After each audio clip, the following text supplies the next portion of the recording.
So as a kid, did you ever want to go behind the door at a restaurant or behind the curtain at a theater? I always wanted to know what goes on back there. What happens?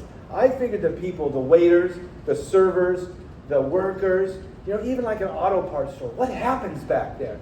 I always figured, what's behind the curtain? That's where the real action was.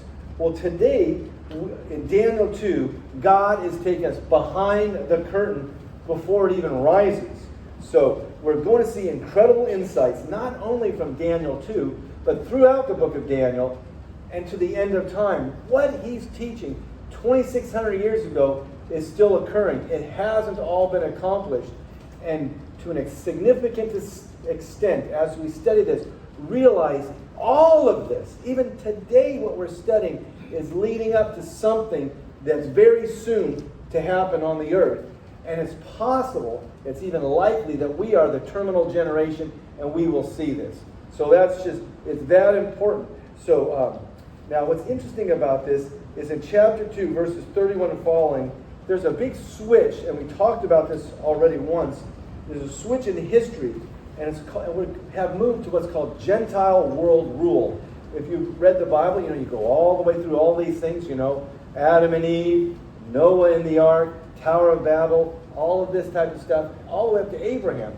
And then from his descendants, we get the nation of Israel, which has been in charge, which is what the Bible's been about, the world's been about, though there's other nations, up until now.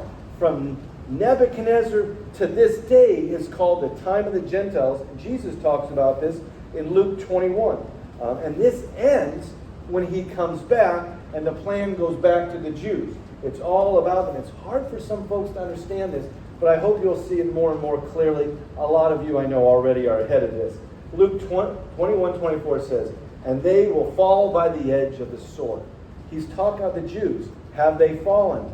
Oh my goodness. At this time, 3 deportations to Babylon, a lot of them died. At 70 A.D., they had the attack, the collapse, the destruction of Jerusalem. A lot died that day. And I'll just throw this in. If you look online, there is a great little animated film, factual little story that they'll tell there, all on the fall of Jerusalem. I watched it a few weeks ago.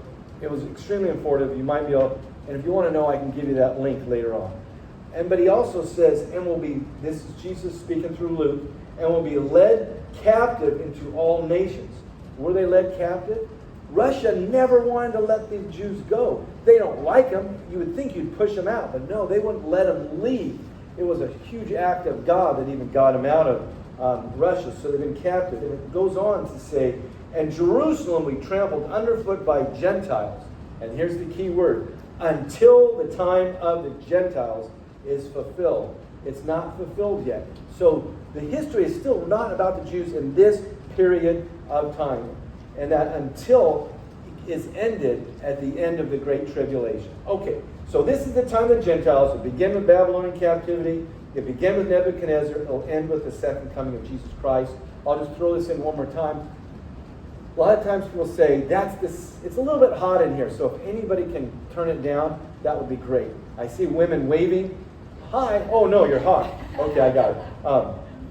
But they call this whole period, the 7 years, like the return of Christ. Officially, it's when he comes to the Mount of Olives, the whole world sees him, and we are actually coming with him. He comes on a white horse, we come on white horses. But it's okay to say this is kind of coming of Christ, from the rapture to that, but specifically it's that point. All right. So this vision isn't complete yet. They don't have all the land. From the Tigris and Euphrates to the Mediterranean, they don't have it, all right? So why is it a time of Gentiles? Why did God do this? We're talking the New Testament because it started with Daniel, with what's happened in the period of Daniel. Romans 10:19, he says, "I will make you jealous." He's talking to Israel. "I will make you jealous with those who are not a nation. With a foolish nation I will anger you." Well, what are they angry about? Israel is kind of on hold. They're not the important ones. They're not the ones. Did they earn God's approval? Did they earn God's blessings? No. Have they made huge mistakes? Yes. So why is God remembering his covenants? Why is God remembering his promises? because he's God. And if he says it, it will happen. If he's good. If he says he'll do it, he will do it. So that's why it's coming. So the second chapter of Daniel then indicates that God transfers the leadership of the earth from the Jew and Israel to the Gentiles. Israel's taken a back seat. Okay? And so until the second coming of Christ, that's kind of how it is. But keep this in mind. The Jews know it. They just lost 75 of their boys, the best that Israel had out of Jerusalem. The nation's in disarray. They don't hardly have a king. It's just a disaster. And 10 of the northern tribes have already gone. They've sailed off into sin. There's only 2 left, and they just got clobbered. Okay, so does Israel, does Jerusalem, does Judah need support or help? Yes. And that's what some of this is about. God is giving them encouragement. And you're going, where's the encouragement? The time of the Gentiles, you're nothing for a long time. Because here's the difference, folks. Now, I and most Americans and people of the West, we think individually. Like we were talking to Aislinn. What are you going to have for lunch today? What am I going to have? Where am I going to study? What am I going to do? Israel thinks, now individuals can think by themselves, but as a whole, they're concerned with Israel. What's happening? Even if it's a long ways down the road, Israel's not done, right? They're very concerned. They have a destiny. And through this book of Daniel, he says things are a disaster, right? Yeah, but it's not over for you. This gives the nation hope. Now I'm getting cold, so you let me know if you get cold or hot. We'll just all catch pneumonia here today as it goes cold and hot. All right, here we go. Daniel answered before the king. So this is still a little bit of review to get up to where we are today. He said, and you can see this in Daniel 2, as for the secret about which the king has inquired. Remember this, what he wanted? He wanted somebody to tell him what he dreamed, and then that person could tell him what is the meaning, but nobody could do it. In fact, he says it right here. Neither wise men, sorcerers, soothsayer, priests, nor diviners are able to declare to the king. He wants to make it clear. You could not do this. Why does he want to make this so clear? Because even like today, people have different gods. They have different this. They have different this. God is making it very clear. Nobody, no gods, nobody, if you could do it, you would do it. You're all threatened under death, so if you got anything, you're bringing it, right? Because they know they're about to die because they can't do this.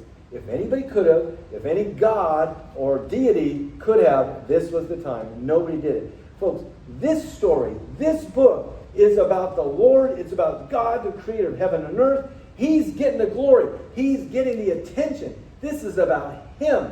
He's saying some stuff that's going to happen, but he's leading it all up to what's happening at the very end. So we won't miss what's happening at the second coming of Christ when Christ goes, it's me. All these failed systems, they all led to this point that says, I am the one true living God that we wanted from the beginning. Okay, so he's going to give hope for believers. He's lifting the curtain on these secrets. Hope for Israel, faith for believers. And he's also shutting the mouth of thousands of skeptics. If anyone, even today, church folks are not believing in the Bible, they are ipso facto satanic. They've been deceived, and they are accidentally, or a few on purpose, deceiving. That's these people then. They have been deceived. God's going bright and clear, it's me. And he's trying to do that today. So just a little bit more review, Daniel 2:28. Then Daniel goes on from that last verse, says, however, having said all that, however, there is a God in heaven. Now at this time, they have all kinds of gods. This God, that God, this God, that God. You know, and people do that today. Hindus have over 1 million gods. I mean, how'd you like to memorize 1 million gods' names? I would not want to do that. But they're pointing it out here. There's one God and his created enemy. All the ones you're worshiping are his created enemy. There is a God in heaven who reveals secrets. What's the secret? What's inside of Nebuchadnezzar's head? Now remember, he has either forgotten his dream or he doesn't want to reveal it. It's one or the other. But either way, it hasn't been revealed to anybody. Who reveals secrets. He has made known to King Nebuchadnezzar what will take place in the latter days. This is verse 28. This was your dream, the visions in your mind while on your bed. As for you, O king, while you're on your bed. So he's saying it again. The thoughts turn to what will take place in the future. And he who reveals secrets, the only one who can do that, is somebody supernatural who can see inside a person's mind, has made known to you what will take place. Okay, I want to stop here briefly. The latter days is a subset of the future. Okay, the latter days could be, it still hasn't happened yet. It could be way in the future, it could be soon for us. But for them, it's at least 2,600 years in the future. And he says, in the future. So he's got what's going to happen at the end and what's going to happen in the shorter future. Now I'm going to say this one more time. I've said it once already, I'm going to say it again.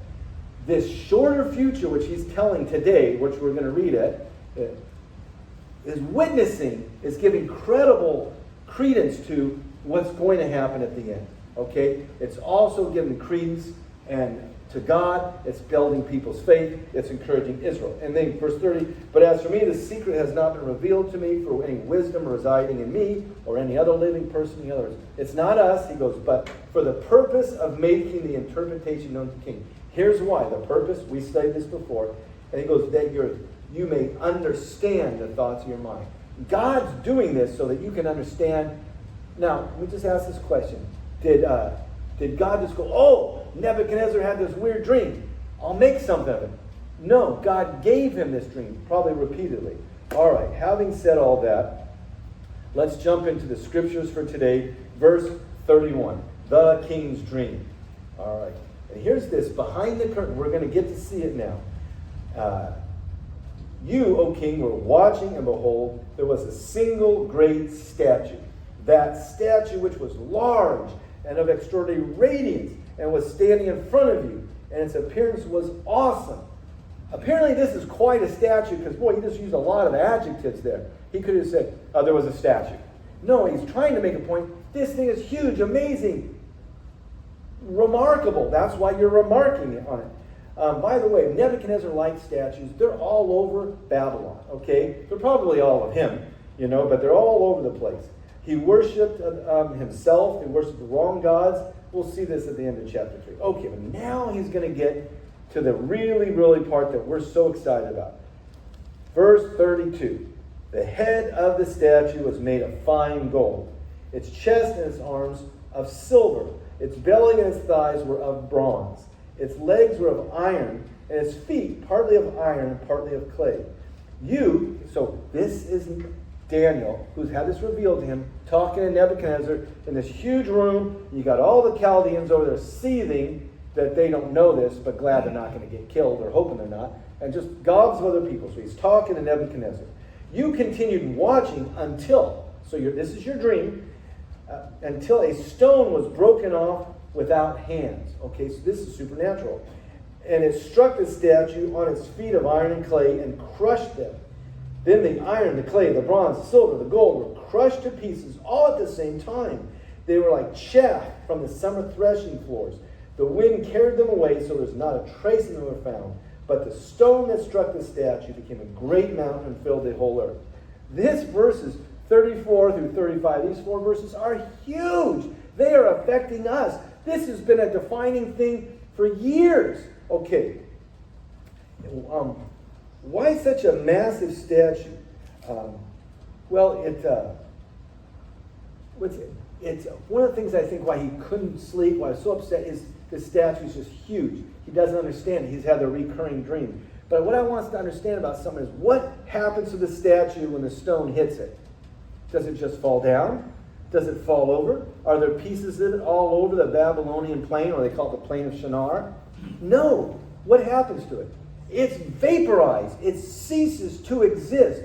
So this not only is real kingdoms, yes, we get that, they're going to come, but it represents something. And that thing is what's going to be completely gone. That's a lot of the point, because, one of the interesting things about teaching the Bible, it means what it says, but God goes, it means this. And it also means this. And they're not hard to figure out, because all of these things are consistent with God's character, and it's other places in the Bible. Scripture interprets Scripture. When that's part of the reason why we study the Bible. Oh, this is talking about this. Oh, this answers this. All of these prophecies, and a third of the Bible is prophetic, lay on top of one another and kind of explain one another. I don't always give you all the scriptures, but sometimes we do. Okay, so this single great statue, he says it's twice in verse 31. In Aramaic, remember, he's speaking in Aramaic. He's a Jew. He would talk in Hebrew, but does anybody in this room speak Hebrew? Only the people from Judah. So the reason why he's speaking Aramaic is that's the language they understand, and this is the time of the Gentiles. So he's speaking a Gentile language. Okay, now you go, well, how do they learn Aramaic? Well, they might have known a little bit of it before they came, but you got to bet, he's in 3 years in this program.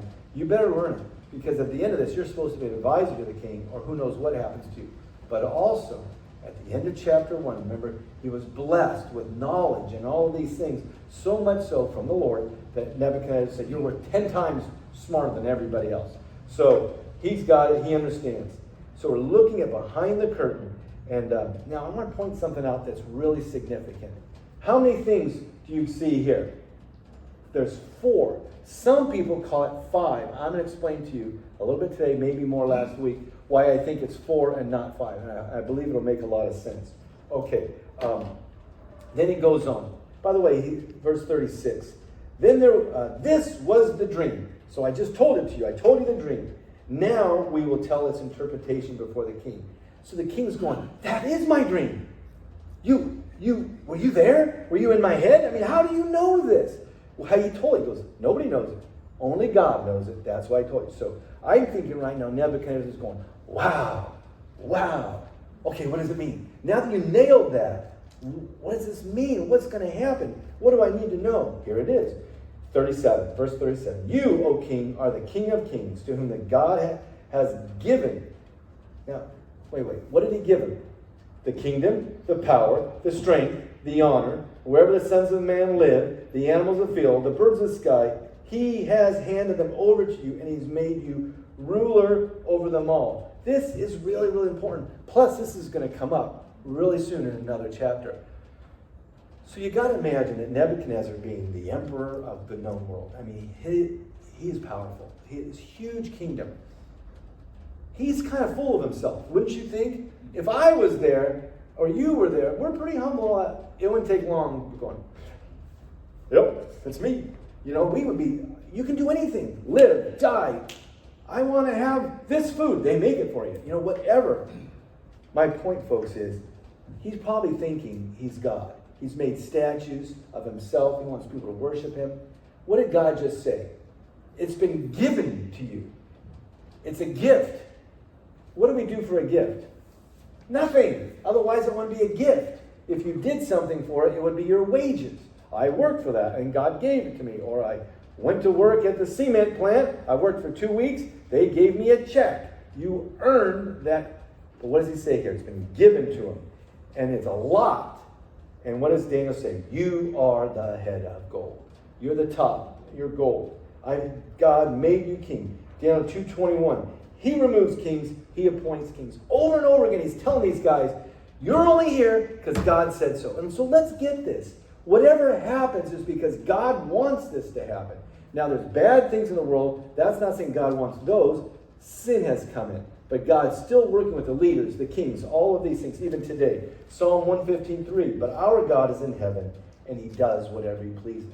He's the boss. He calls the shots. We just need to acknowledge it. God is God, and we are not. Now, it's not so hard for you and me, but for someone like Nebuchadnezzar, it would be. Except, most people's number one problem is they think they're God. We would never say that, but I decide what I want to eat. I decide when I go to bed. I decide, I. Now, what you eat when you go to bed isn't a big decision, but we're so accustomed to making all our decisions that it's just hard to say, oh, God is God, and I am not. All right, let's keep going. Talbot says it this way, just a quote. Nebuchadnezzar's kingdom was likened unto gold because it was an absolute monarchy, God's ideal government. Nebuchadnezzar was not, however, God's ideal monarch. God, this is the way God wants to do it, but he wants to have, what you would call it, a absolute monarchy, but God wants a theocracy, where he's the boss and everybody follows. And I want you to know something. It is coming. It is coming. That's the government during the millennial kingdom. And it's finally, people are going to see it, and it's going to be awesome, etc. Okay. Still in verse 39, here we go. After you, another king will rise after, but inferior. So he's talking to Nebuchadnezzar. He goes, hey, you're the head of gold. Now after you, another one's coming, but it's not as cool. It's not as good. The silver and chest and arms folks are the Medo-Persian Empire. This is really obvious. It succeeded Babylon. The kingdom was founded by Darius the Mede and Cyrus the Persian in alliance with each other. Therefore, they were represented by two arms, the Medes, the Persians, Darius and Cyrus. By the way, Cyrus was part Persian by his father and a Mede by his mother. All right, so it's obvious that this is them. Okay, they're the silver. By the way, I always want to know this stuff. Maybe you do. The Medes were an ancient Iranian people. Because I always want to know, who are these people? Where did they come from? Where are they now? All right. So the Medes, ancient Iranian people, they spoke the Median language. They inhabited an area known as Media between western and northern Iran. So if you can picture that map in your head. The Persians were a semi-nomadic people from Central Asia, settled on the Iranian plateau. They founded, I always have such a hard time saying this word, the Achaemenid Empire. Persians created one of the world's largest and most powerful empires, but it flourished from 550, that's when they take over, to 330 BC. And remember, this is BC, so you're counting down. So these two powerful empires, two arms, they grow into one empire. That's what we call it, the Medes and Persians. Okay, then what's the next one down? Greece. And another kingdom of bronze will rule over the earth.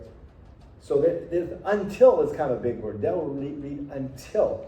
Until Alexander the Great, or the Grecian Empire, is the largest among these compared to the image. Okay, the belly and thighs of brass signify monarchy of the Grecians, founded by Alexander, who conquered the last Darius. They were all named Darius, apparently. Codomanus. Okay, so now here's what's interesting. I mean, maybe you notice this too, and we'll maybe mention a little more later. But each metal is less valued. But what you may not know is each kingdom is bigger. If we get time, we'll talk about that. And also, the government of each system is wider and more democratic and less monarchical. Okay. Now, by the way, Alexander's death was kind of sudden, but he had conquered the world. Remember, you've heard this quote before. Alexander cried because there's no more kingdoms, or no more, I think, even worlds or kingdoms to conquer. So what happened is he died kind of young. There's kind of a cool story. I'm not sure if you know this. All right, this is the part you don't have to remember when you go home.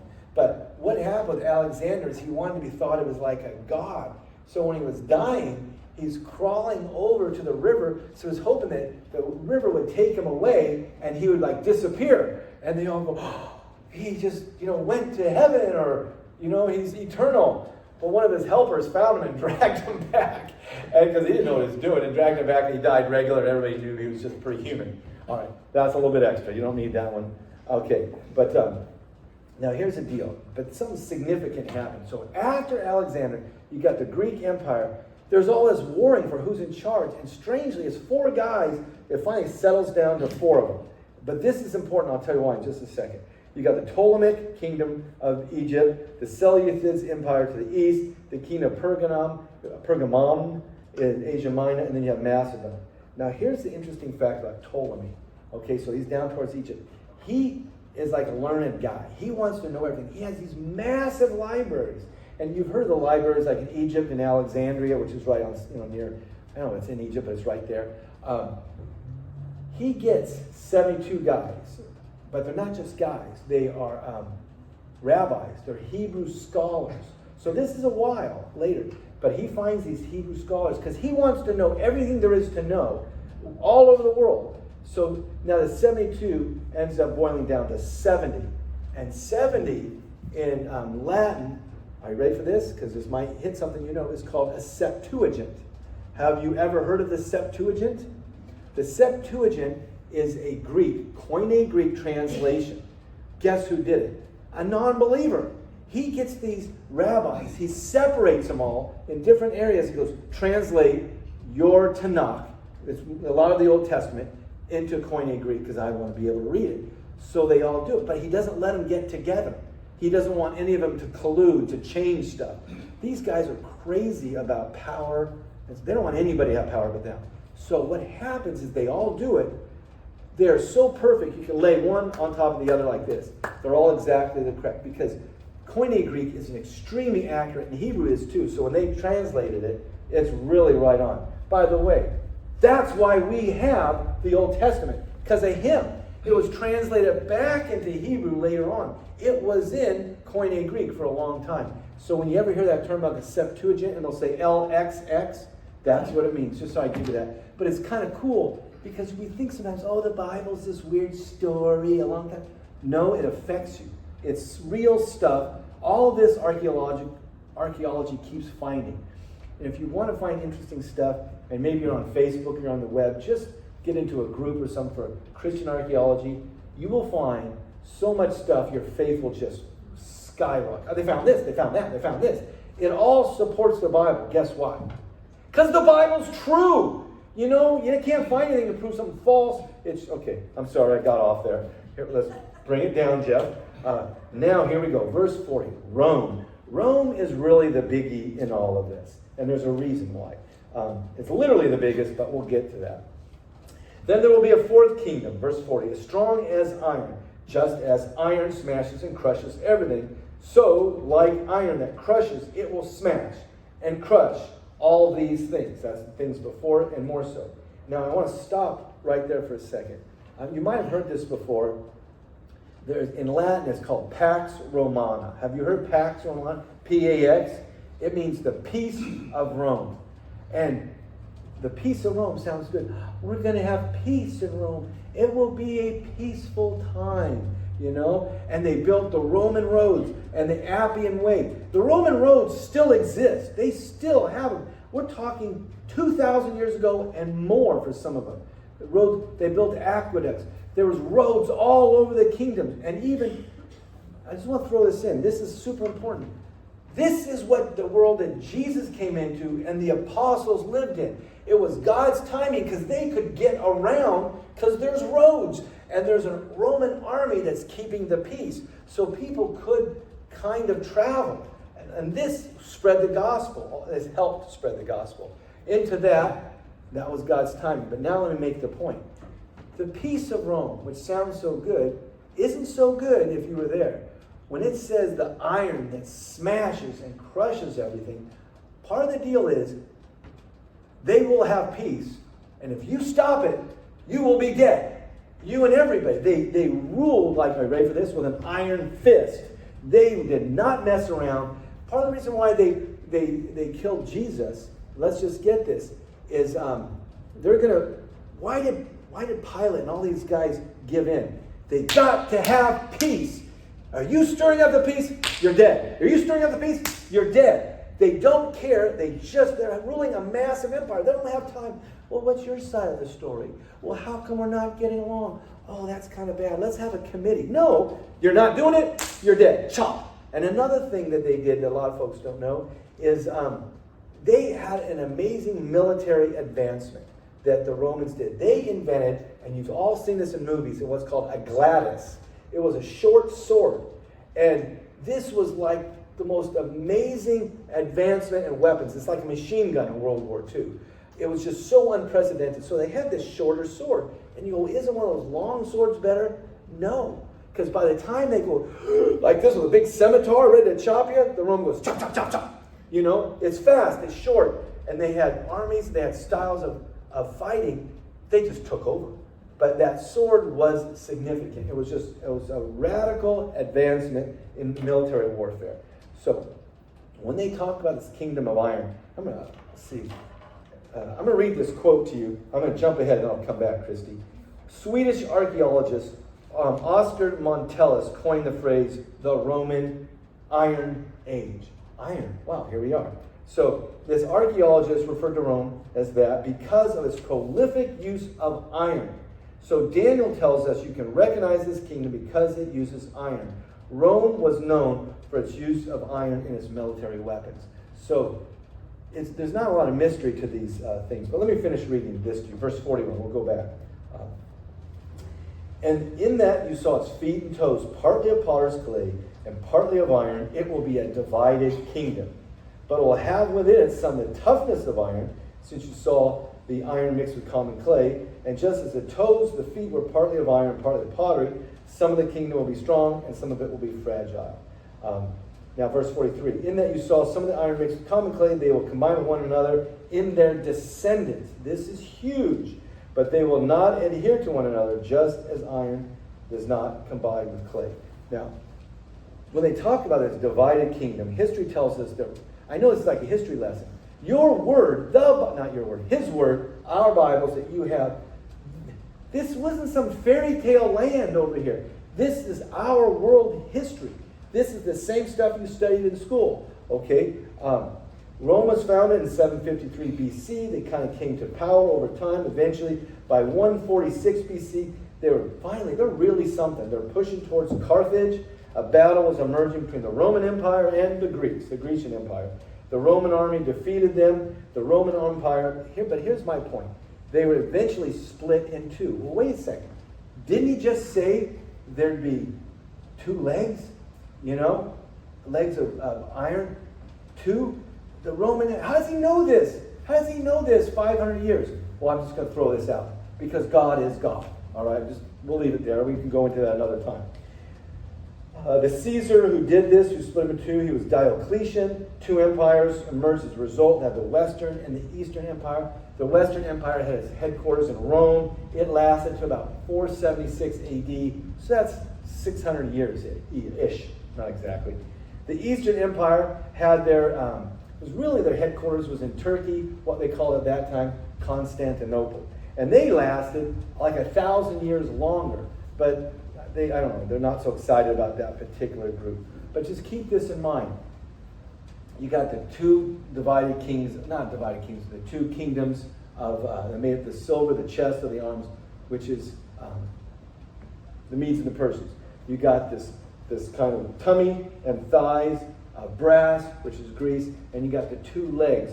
Though I think what's interesting about this is one leg is really, really long, but whatever. I don't think God goes into all that detail.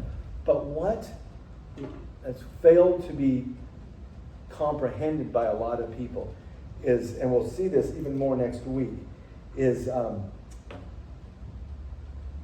something happened along the way. Now, God knew this was going to happen, and I'll just say a few of these things quickly because we'll get to cover it next week. The world has been around for about 6,000 years so far. Really, really close.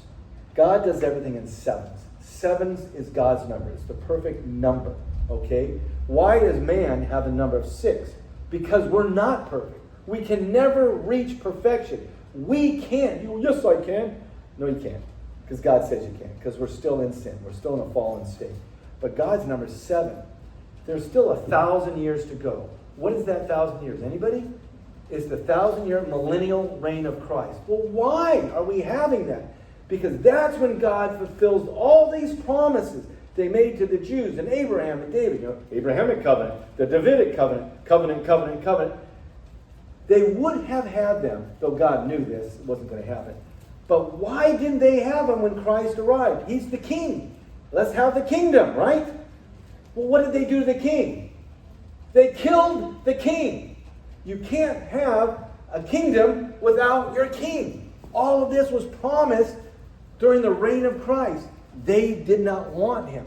So we went into I hate to say it like a subcategory, a parenthetical period of time. We are now exactly in a parenthetical period of time. Because when you read the Bible, it all goes up to Jesus and the Holy Spirit, and then it stops, and then it all hits again at the second coming of Christ. What's 2,000 years of the age of grace, the age of the church? Do you realize Christ never talked about the church? Did you know that? If you read him stuff, he doesn't talk about it. He's always talking to the Jews about Judaism, about what's coming. And I used to think about this. He walked the earth for 40 days. Remember that after he was resurrected? Did you know? None of those guys knew about the church. They didn't get it. They didn't understand it because they didn't talk about it later, hardly at all. Who is it who teaches us all about the church, all about grace? Who's the one guy? Who is it? The Apostle Paul. He goes to Arabia, and Jesus Christ, it says this, he teaches him. Later on, Peter goes, oh, this stuff's confusing. Go talk to Paul. What about this? You need to talk to Paul. This stuff is difficult. Yeah, go talk to Paul. So here's what my point is. This is just a tidbit. This is a gift for Mother's Day. It's like, this is a lousy gift. No, it's a wonderful gift. But you need to understand this. When Jesus was killed, it all stopped. And he went up. And oh gosh, we could preach this forever. What did he say when he left? What did the angel say? So Jesus shoots off. He goes straight up, ballistic. And they're all standing there going, oh, I've never seen that before, because they hadn't. And then the angel stood there. What did they say? What are you doing? Quit looking around. And they say this, because you know this. This same Jesus who took off is going to come right back. And he's going to come right back to the same place. They thought it was really quick, because I would have thought it too. It's been 2,000 years. Why? Well, personally, I think he just wanted to fill heaven. And what has happened in the period of the Gentiles? Millions, perhaps billions of people have come to faith. I've shared my faith. You've shared your faith. We've given money so people there share their faith in Bangladesh, and they share about Jesus and all over the world. And actually, did you know this? The Koreans are sending missionaries to the United States. I'm going, this is just depressing. We need, it's pride thing, but you know what? Send them on.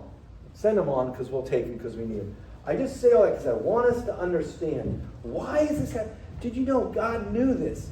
This is why, and you can see this next week, these legs are kind of long because they're parenthetical. But once the rapture of the church happens, are you ready for this? It goes shoot. It's kind of like this whole period of the church is like, okay, we're rapturing you out, now let's bring this back together, and now here we go with back to plan A. Now, obviously it was all plan A because God is God and he knows. But for us, it just kind of seems this whole church is just a chunk. Okay, if that's really new to you, you'll come to understand it better. If it's not new to you, rock on. Here we go, because it's going to be exciting. Help teach other folks. Everybody take a breath.